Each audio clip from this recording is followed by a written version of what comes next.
एक चीज मैं कराची से खैबर तक नाजरीन अपनी कौम के बारे में जान गया हूं कि जाहिलों की तादाद हर जगह बराबर है, टोटल विजनलेस लोग। हलाले के लिए कोई शरीफ सा आदमी ढूंढा जाता है, ये यकीन हो कि ये कुछ गड़बड़ नहीं करेगा और दुल्हन को वैसे के वैसे दोबारा से लौटा देगा। तो सर इस काम के लिए 3 महीने टेक्नोक्रेट्स को ये काम करने देते ना। सियासतदान को क्या पड़ी थी कि आग में कूद जाए। सियासतदानों को चाहिए था कि वो अपने आप को डिस्टेंस करते और इलेक्शन कॉल करते, जैसे कि इन्होंने शुरू में डिजाइन किया था। अबे भाई इतनी गर्मी में इतनी बारिश में लोग नहीं जाते। और पहले इसी तरह लोग मरियम साहिबा के जलसे पे आते थे, महंगाई से तंग ख्वार हुए वे। सारी एफर्ट्स आपकी जाया हो गई। मेरा कुछ नहीं जाता, मैं न्यूट्रल हूं। पाकिस्तानी वित्त मंत्री मिफ्ताह इस्माइल की तरफ से भी अब ऐसा बयान आने लगे। उसके तरफ से सामने साफ हो गया है कि आप देखो, एक तरफ पूरी तरीके से शहबाज शरीफ की सरकार हो या उसके पहले इमरान खान की रही हो, जिस तरीके से पाकिस्तान की इकॉनमी जिस तरफ जा रही है, अब इनको बचाने ना सऊदी अरब आया, ना चाइना आया, ना इतना जो मुस्लिम उम्मा पूरा हम देख रहे थे नुपुर शर्मा मामले में एकदम हितैषी बना फिर रहा था, सब हिंदुस्तान को धमकियां दी जा रही थी। अब जो है ये मर रहा है देश अकेला, इसको बचाने को कोई नज़र नहीं आ रहा है। और इधर गुहार लगा लो, उधर गुहार लगा लो। आखिरकार में पाकिस्तान के जो पत्रकार हैं ये भी इस चीज़ को कबूलते हैं कि पाकिस्तानियों से बड़ा जाहिल पूरी दुनिया में कोई नहीं पाया था। पूरी चीज़ क्या है, पहले उधर हम चलते हैं। अब सोग मना लो। देखो मिफ्ताह इस्माइल साहब एक इंडस्ट्रियल बैकग्राउंड के टेक्नोक्रेट आदमी है। हुकूमत खूह में जाती है, उनको कोई परवाह नहीं है। He doesn't care, he is not a politician, he is a businessman and he is doing pretty well. उनकी कंपनी को मुनाफा हुआ है। अब ये सोचना नून लीग का काम है कि ये क्या क्या कर दिया। फिर बोला महंगाई हो गई, कोई बात नहीं, थोड़ी देर के लिए कड़वा घूंट ले, थोड़ी देर के लिए कड़वा घूंट पिला दिया, now everything is in a mess. नौयत का है कि जनाबे वाला पूरा मुल्क परेशान है। आज मुझे बताया जा रहा है, शोबा तहकीक बता रही है कि डॉलर जो है माजी के तमाम रिकॉर्ड तोड़ता हुआ इंटरबैंक के अंदर हाईएस्ट अपनी वैल्यू पर ट्रेड कर रहा है। करप्ट लोग खान साहब के इर्द गिर्द रहे, कुछ उनमें से अलहदा हो गए, कुछ बाहर चले गए, इसमें भी कोई शक नहीं। एंटी करप्शन के मामले पर कोई खातिर खा कामयाबी नहीं हुई। वो क्या नाम था उनका, मिर्ज़ा अकबर क्या नाम था यार, वो जो भाग गया, बबलू सा था, वो जो फ्लैट लेके भाग गया, शहजाद अकबर। हाँ, तो ये तक जब आपके रिजल्ट्स बढ़ जाते तो फिर आप एक्सचेंज कंपनीज को बुलाते, बैंकों को बुलाते कि भाई ये सट्टेबाजी हो रही है। माजी में आपको पता है कई दफ़े ऐसा हुआ कि रुपया गिर रहा था, स्टेट बैंक ने बैंकर्स को बुलाया, मनी चेंजर्स को बुलाया, उनको धमकियाँ दी, उनकी गलतियाँ बताई, सट्टेबाजी की बात की और रुपया बेहतर हो गया। मरियम साहिबा ने शुरू में समझाया गवर्नमेंट मत लो, इक्तदार ले लिया तो जितनी 3 साल 3.5 साल सियासी मेहनत की है, जलसे किए, सब ज़ाया हो जाएंगे। लेकिन नहीं सुना। वो इलेक्शन तो नहीं लड़ सकती, लेकिन वोट बैंक तो उनके अब्बू का है ना। वोट बैंक तो नवाज शरीफ साहब का है, जो अभी लंदन में प्रोग्राम देख रहे हैं। इसाक डार साहब भी वैसे देख रहे हैं। लेकिन वोट बैंक मरियम नवाज शरीफ साहिबा का ये एक रियलिटी है यार। अब बैठ गए सब लोग सर जोड़ के, हम क्यों हारे? आप इसलिए हारे क्योंकि देखो आप मुकदमा ये लेकर आए कि महंगाई मुकाओ, और आपके आते ही महंगाई हो गई। देखो पब्लिक नहीं जानती IMF यार। मैं कराची से खैबर तक गया हूं। एक चीज मैं कराची से खैबर तक नाजरीन अपनी कौम के बारे में जान गया हूं कि जाहिलों की तादाद हर जगह बराबर है, टोटल विजनलेस लोग। हलाले के लिए कोई शरीफ सा आदमी ढूंढा जाता है, ये यकीन हो कि ये कुछ गड़बड़ नहीं करेगा और दुल्हन को वैसे के वैसे दोबारा से लौटा देगा। तो सर इस काम के लिए 3 महीने टेक्नोक्रेट्स को ये काम करने देते ना। सियासतदान को क्या पड़ी थी कि आग में कूद जाए। सियासतदानों को चाहिए था कि वो अपने आप को डिस्टेंस करते और इलेक्शन कॉल करते, जैसे कि इन्होंने शुरू में डिजाइन किया था। डॉलर भी बेकाबू और स्टॉक एक्सचेंज में भी तबाही के मनाजिर।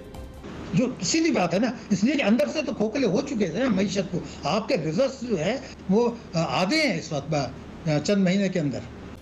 माफ करना यार, बात माफ करना। टोटल विजनलेस लोग, कराची तक खैबर विजनलेस, कोई बसीरत नहीं, अमल में कोई तासीर नहीं।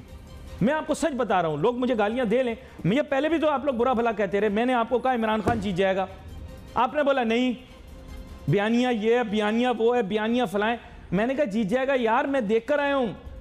मैंने नफ्स पे हाथ रखी हुई, लोग बोल रहे हैं नाचने जाते हैं लोग उसके जलसे पे। आप 8-10 अरब डॉलर के बिजनेस बढ़ा लेते, रुपए की कदर जो है वो आर्जी तौर पर मुस्तहकम कर लेते, धमकियां देके बुला के चार्जशीट करके एक्सचेंज कंपनीज को, बैंक्स को, फिर आप IMF के पास जाते। महंगाई हो रही है, वो देख रही हैं, उनको पता है ये महंगाई करके सारी मेहनत ज़ाया कर देंगे, बारिश में बह जाएगी सारी मेहनत, लेकिन शी हैज़ टू वॉच। और वो जो टैलेंटेड कज़न है, who is a good man, मैं देखो मैं इन सब लोगों, जब फॉल आया था तो उस वक्त पाकिस्तान का डॉलर 157 रुपये था और पाकिस्तान की इंपोर्ट बिल 4.5 अरब डॉलर था। जो ही अफगानिस्तान से अमेरिका ने जो है खाली किया और उसके बाद जो है अमेरिका के जाने के बाद तालिबान आ गए और इस वक्त अफगानिस्तान के फॉरेन एक्सचेंज दारो मदार टोटल पाकिस्तान के ऊपर है। मैं परसों ही फिगर देख रहा था, बांग्लादेश ने अपनी फिगर्स रिलीज कर दी। गौर से सुनिएगा, मैं आवाम के लिए बता रहा हूँ, आपको पता होगा बांग्लादेश की एक्सपोर्ट आई $52 बिलियन। इतना सर मईशत का भी इनको मीम नहीं पता। सच बात यह है कि जो बातें आपने इनको बताई ये बिल्कुल वैसे जैसे वो कौन सी उर्दू की कहावत है, किसके आगे बीन बजाना, तो ये इनके सामने वो बीन बजाने की तरह है। पता नहीं मेरी याददाश्त थोड़ी कमज़ोर हो गई है। सिवाय वहाँ फ्रूट के और मादनियात के वहाँ कुछ भी नहीं है और तमाम चीज़ें पाकिस्तान से माना 2 अरब डॉलर पाकिस्तान डॉलर में इंपोर्ट करके उन्हें पाकिस्तानी रुपए में दे रहे। तो मैंने हुकूमत से कई बार मुफ्ती इस्माइल साहब से भी कहा है, आला हुकाम से भी कहा है, शहबाज शरीफ साहब से भी कहा है कि हमें हर हालत में बार्टर ट्रेड करनी चाहिए अफगानिस्तान के साथ, पाकिस्तानी रुपए में नहीं करनी चाहिए, क्योंकि बार्टर ट्रेड में हमें फायदा है, नुकसान नहीं है, लेकिन रुपये में हमें नुकसान के अलावा कुछ नजर नहीं आ रहा और वो हमारे। लेकिन मैं ये कह रहा हूं कि जो बातें आपने की मैं 100% सही मान लेता हूं, लेकिन सच बात यह है कि इस वक्त ग्राउंड रियलिटी ये है कि अवाम ने इन तमाम चीज़ों को मुस्तरद कर दिया, भूल गए या उनकी याददाश्त मेरी तरह कमज़ोर है। उनको सिर्फ अब ये लगता है कि ये ग़ुलामी नामंजूर, IMF की ग़ुलामी नामंजूर और बैनुल अक़वामी किसी प्लेयर के से हम एडवाइस नहीं लेंगे, सजेशन नहीं लेंगे, हम अपनी करेंगे क्योंकि हम एब्सोल्युटली नॉट वाले हैं। आप सब लोगों ने गलत बयानिया क्रिएट किया, मिसगाइड किया। आप लोगों ने कहा कि मिफ्ता इस्माइल साहब डॉलर बढ़ा दें, मुल्क बच जाएगा, सियासत कुर्बान हो जाएगी। हो गई कुर्बान? नहीं, आप मेरी रियलिटी सुने ना। मैं आप लोगों ने बोला डॉलर बढ़ने दो, कोई बात नहीं, कोई बात नहीं यार, मुल्क बच जाएगा, मुल्क बच जाएगा, मुल्क बच गया, सियासत तबाह हो जाए। हो गई सियासत तबाह? नहीं हो गई ना। क्यों पाकिस्तान की इकोनॉमी जिस तरफ जा रही है, जिस तरफ पूरी दुनिया मान रही है, पूरी दुनिया में वर्ल्ड बैंक ने भी इस चीज़ का ऐलान किया है कि कई सारे ऐसे देश हैं जो श्रीलंका बनने की तरफ जो है बिल्कुल बुलेट ट्रेन की गति से आगे बढ़ रहे हैं। सबसे नंबर 1 पे पूरी दुनिया में कोई देश है तो वो पाकिस्तान है। अब आप देख लो, इनके यहाँ पे कोई भी राज्य हो, जैसे अभी कराची में पिछले हफ्ते में पूरा देखा 10-12 दिन तक इनके यहाँ पे पानी भरा रहा।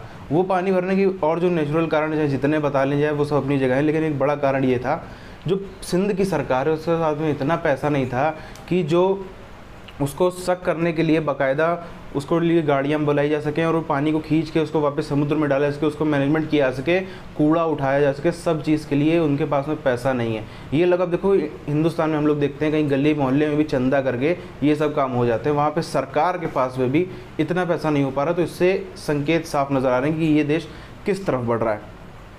अब इनके देश में जो एक माहौल है, एक तो शायद 47 में जिस दिन जब पाकिस्तान बना था तभी इतनी देश में खुशियाँ मनी होंगी, उसके बाद अब मनी है जब 20 में से लगभग 14 या 15 पर जो है इमरान खान की पार्टी बाई इलेक्शन पंजाब में जीत गई है। अभी उसका कुछ दिनों में उसका CM भी बन जाएगा। और बड़ी बात यह है कि ना इसने कुछ देश को दिया है इमरान खान की पार्टी ने, ना कुछ भी किया, कुछ भी ऐसा काम अचीवमेंट के लायक नहीं है जिसकी तारीफ़ की सके, लेकिन फिर भी ऐसे इस तरीके से स्वागत किया जा रहा है, इस तरीके से जश्न मनाया जा रहा है आम पब्लिक कार्यकर्ताओं को छोड़कर, जैसे कोई जंग जीत ली हो, वर्ल्ड वॉर में जीत गए हो या दुनिया में कोई बहुत बड़ा वैज्ञानिक खोज कर डाली हो, ऐसे जो जताया जा रहा है। और सच्चाई क्या है हम सबको नज़र आ रही है। इसी के साथ साथ में आप देखो दुनिया भर में इस समय रिसर्चें चल रही, दुनिया भर में रिसर्चें चल रही जिसको भी, क्योंकि आप देखो पहले अफ्रीकन कंट्रीज़ पे होता था जो भी कबाड़ा देश, घटिया देश, एक से भूखे नंगों का देश तोलना होता था तो वो लोग अफ्रीका चले जाते थे। अब वो सब रिसर्च करने वाले पाकिस्तान की तरफ आ रहे हैं और रिसर्चें चल रही हैं कि भुखमरी में या कुपोषण में या फलाना भिमकारी या ये वो सब चीज़ में नंबर 1 पे ये देश जा रहा है।